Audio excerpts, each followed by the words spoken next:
नमस्कार दोस्तों, मैं हूं आलोक। स्वागत है आप सभी का आप सभी के अपने ही यूट्यूब चैनल आलोक्स ब्लॉग पर। दोस्तों, आज की इस वीडियो के अंदर मैं आप लोगों से एक बहुत ही खूबसूरत ऑर्नामेंटल प्लांट कोलियस के बारे में बात करने वाला हूं। कोलियस जिसकी रंग बिरंगी पत्तियां जो है बिना फूलों के आपके गार्डन के अंदर रौनक लगा कर रखेगी। है तो ये एक पेरेनियल प्लांट, लेकिन बहुत सारे लोगों के साथ समस्या ये होती है कि एक सीज़न से ज़्यादा उनके गार्डन के अंदर ये प्लांट चलता नहीं है। तो उसके भी रीज़न हैं जिसे आज की इस वीडियो के अंदर पूरा कवर करेंगे। कोलियस एक ऐसा पौधा है जो कि पत्तियों की वजह से ही जाना जाता है। इसकी जो खूबसूरत लीव्स होती हैं, जब इसके अंदर से चली गई तो इस पौधे का कोई मतलब नहीं रह जाता। इस वजह से एक टाइम के बाद जब ये थोड़ा डल होने लगता है तो लोगों को ये लगता है कि ये इसका सीजन गया और अब ये पौधा जो है मर जाएगा। तो सारे फैक्ट्स जो हैं अगर हम उनको जानेंगे तो कोलियस कभी भी हमारे गार्डन से नहीं जाएगा और हमेशा इनकी खूबसूरत लीव्स हमारे गार्डन की शोभा बढ़ाती रहेंगी। सबसे पहला तो मैं आप लोगों को जो सबसे पहली चीज़ ध्यान देनी है, कोलियस का पौधा अभी बहुत आसानी से आपको नर्सरीज़ के अंदर मिल जाएगा और इतनी सारी इनकी जो वैरायटीज़ हैं वो आपको देखने के मिलेंगी ड्यू टू लीव्स। इनकी पत्तियों की रंग बिरंगी जो है आकृतियों की वजह से या फिर जो है कलर वैराइटीज़ की वजह से, तो बहुत सारे ऑप्शंस आपको अभी नर्सरी के अंदर मिल जाएंगे। बिल्कुल छोटी छोटी सैपलिंग्स लेकर आइए, उन्हें ग्रो करिए, बहुत अच्छा होगा। बड़े पौधे मत लीजिएगा। तो पहला काम तो आपको नर्सरी जाना है और कोलियस के एक छोटे पौधे को परचेज करके ले आना है, या फिर अगर आप ज़्यादा शौकीन हो तो आप ज़्यादा पौधे भी ले सकते हैं। दूसरा जो काम है, जब आप इस पौधे को लेकर आइए तो इसके लिए जो मिट्टी आपको तैयार करनी है, वो मिट्टी जो होनी चाहिए वो ऐसी होनी चाहिए कि उसके अंदर जो है मॉइस्चर ज़्यादा से ज़्यादा होल्ड हो, लेकिन ओवर मॉइस्चर भी ना हो। अब ये फैक्ट जो है थोड़ा दिमाग घुमाने वाला है, क्योंकि मॉइस्चर अगर ज़्यादा चाहिए तो फिर ओवर मॉइस्चर कैसे रोका जा सकता है। तो उसके लिए आपको जो है 40% गार्डन सॉइल, 40% कंपोस्ट और 20% आपकी जो है सैंड मिलाकर मिट्टी तैयार करनी है। 40-40-20 का रेशियो, 40% गार्डन की सॉइल, 40% कंपोस्ट और 20% सैंड। 40% गार्डन सॉइल और 40% कंपोस्ट, ये दोनों ही अच्छे न्यूट्रिशन वाली और प्लस जो है ज़्यादा से ज़्यादा जो है मॉइस्चर को कंटेन करने वाली होंगी। इसके अलावा आपका जो 20% जो सैंड आप मिक्स करेंगे वो मिट्टी के ड्रेनेज को अच्छा बनाने में योगदान करेगा। ये चीज़ आपको क्लियर हुई। एक चीज़ और जो फैक्ट है इस पौधे को लगाते समय, वो है पॉट की साइज। मिनिमम 8 इंच का पॉट जो है, वैसे तो छोटे पॉट के अंदर भी चल जाएगा, लेकिन अगर आप 8 इंच का पॉट या फिर जो है 10 इंच का पॉट लेते हैं, बहुत ज़्यादा बड़ा पॉट भी नहीं देना है, 8 से 10 इंच का पॉट जो है वो एनफ होगा। आप 6 इंच के पॉट के अंदर भी लगा सकते हैं। वैसे तो ये छोटे से प्लास्टिक बॉटल के अंदर भी लग जाता है, लेकिन ज़्यादा खूबसूरती जो है वो थोड़ा जो मीडियम साइज़ के पॉट होते हैं 8 से 10 इंच के, उनके अंदर निकल के आती है। पॉट साइज आप यही रखिए तो ज़्यादा ही बेहतर रिजल्ट आपको देखने को मिलेगा। अगली जो चीज़ है वो है इस पौधे की सनलाइट रिक्वायरमेंट, जो कि बहुत ही इंपॉर्टेंट फैक्टर है। बहुत सारे लोग गलतियां करते हैं, इसको टोटली आउटडोर रख देते हैं या फिर टोटली इंडोर रख देते हैं। ये पौधा ना टोटली आउटडोर पौधा है ना ही टोटली इंडोर पौधा है। इस पौधे को पार्शियल सनलाइट पसंद होती है, या फिर ऐसी जगह पर रखिए जहां पर पूरे दिन की इनडायरेक्ट सनलाइट इसके ऊपर पड़ती रहे, या फिर ऐसी जगह रखिए जहां पर मॉर्निंग की सनलाइट इसको मिल जाए और उसके बाद पौधा पूरे दिन शेड में रहे। वहीं पर बेहतर रिजल्ट देखने को मिलेगा। वरना आप कंप्लीट सनलाइट एरिया में देंगे तो वहां पर होगा क्या, ऊपर बढ़ता जाएगा, नीचे पत्तियां पीली होकर गिरती जाएंगी, पौधा डल सा भी दिखाई देगा।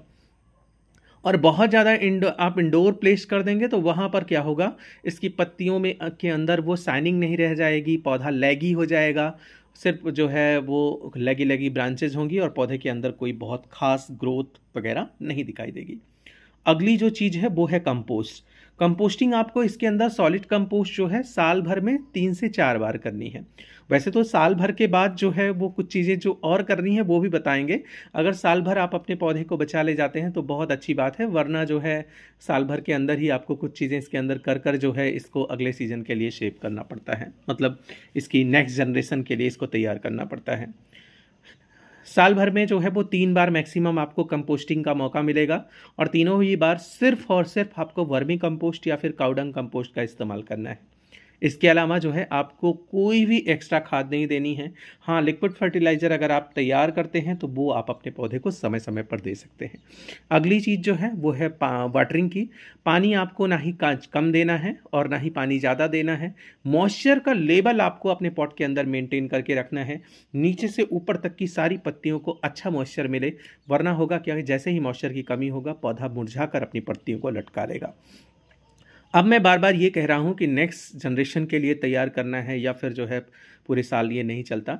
एक ही पौधे के अंदर वो रौनक साल भर या फिर उससे ज़्यादा टाइम तक नहीं रहती है। ये कोलियस का बहुत ही इंपॉर्टेंट फैक्ट है और सच्चाई भी है।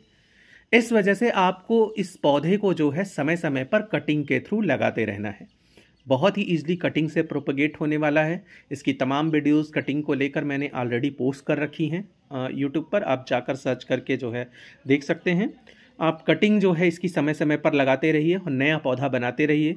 ईजिली कटिंग से प्रोपगेट हो जाता है तो कोई बहुत ज़्यादा चिंता करने की बात नहीं है। एक ही पौधे से 4 से 5 कटिंग लीजिए, लगा दीजिए, 1-2 तो रियल सक्सेस हो ही जाएंगी। क्योंकि है क्या कि एक टाइम के बाद ये डल होगा और जब ये डल हो जाएगा तो फिर आप जो है इसको पुराने जो है शाइनिंग के अंदर नहीं ले आ पाएंगे। पुरानी शाइनिंग तभी आएगी जब उससे जो है आप एक नया पौधा जो है रिप्रोडक्ट कर लेंगे। तो ये चीज़ आप बहुत अच्छे से गांठ बांध कर रखिए। जैसे ही बारिश का समय आए आप इनकी कटिंग लगा लीजिए और नेक्स्ट सीजन के लिए फिर से जो है बारिश तक के लिए आपको फुर्सत मिल जाएगी। अब अगली चीज़ जो है वो है इस पौधे की कंपोस्टिंग, जो कि अभी बहुत अच्छा टाइम चल रहा है इनकी ग्रोथ का। तो ये देखिए, मैंने सिर्फ वर्मी कंपोस्ट ले रखी है और यही जो है एक एक मुट्ठी करके इनके अंदर डाल देना है। यहाँ देखिए एक डाल टूट कर गिर गई है और इसके अंदर रूटिंग हो गई है। तो सिर्फ इतना ही देना है और समय समय पर मिट्टी की गुड़ाई भी करनी है, ये चीज़ भी आपको ध्यान रखना है। अब कोलियस का पौधा कैसे ज़्यादा घना बन सकता है, इस चीज़ को भी हमको इसी वीडियो के अंदर जानना है। पिंचिंग जो है बहुत ही इंपॉर्टेंट चीज़ है। कोई खाद देकर आप इस पौधे को ज़्यादा घना नहीं बना सकते। पिंचिंग करते रहेंगे तो पौधा ऑलरेडी घना बन जाएगा। पिंचिंग कैसे करनी है, जैसे कि ये यहाँ से ग्रोथ कर रहा है, मैंने देखिए नीचे से पिंच किया था तो इतनी सारी ब्रांचेज निकल के आई हैं। अब करना क्या है, यहाँ से पकड़ना है और ऊपर की ग्रोथ वाले पार्ट्स को, जो छोटा सा छोटा ग्रोथ पार्ट हो, उसको इस तरीके से अंदर से ही तोड़ तोड़ के पिंच करके इस तरीके से निकाल लेना है। जब ये पिंचिंग आप कर देंगे तो साइड से ये न्यू ब्रांचेस डेवलप करेगा और पौधा ज़्यादा से ज़्यादा घना बन जाएगा। बाकी किसी भी तरीके की खाद के इस्तेमाल से आप इसको घना नहीं बना सकते हैं। तो ये है कोलियस के बारे में कुछ इंपॉर्टेंट फैक्ट्स और ज़रूरी बातें। पिंचिंग आपको समय समय पर ज़रूर कर लेनी है। पिंचिंग करके ही आप इस पौधे को ज़्यादा से ज़्यादा घना और ज़्यादा से ज़्यादा खूबसूरत बना सकते हैं। बाकी कटिंग वगैरह भी इसकी समय समय पर आप ज़रूर लगाते रहिए। अभी देखिए इस पौधे के अंदर पिंचिंग नहीं हो पाई, कई पौधों के साथ लगा हुआ था, आज मैंने सारा साइड से निकाल दिया है। अब चूंकि मेरे पास ये सिंगल पौधा एक बचा है इस साइड का, तो अब इसकी भी पिंचिंग अगर कर देंगे तो ये थोड़ा बहुत घना बन जाएगा। बाद में इसी टाइम पर जो है इसकी कटिंग लगाकर इसको मैं इससे नया पौधा तैयार कर लूँगा। अगर आप देखेंगे आपका पौधा ख़राब हो रहा है तो बिल्कुल ऐसा ही जो है वो कुपोषित शेप जो है आपको पौधे का दिखाई देगा, वरना इस तरीके के छोटे पौधे ही ऐसे जो है खूबसूरत घने दिखाई देने लगते हैं। कैसी लगी आपको मेरी ये वीडियो, कमेंट सेक्शन में जाकर बताइएगा। ऐसी ही किसी नई वीडियो नए अपडेट के साथ मिलते हैं आप लोगों से किसी नई वीडियो के अंदर। तब तक के लिए bye bye and take care.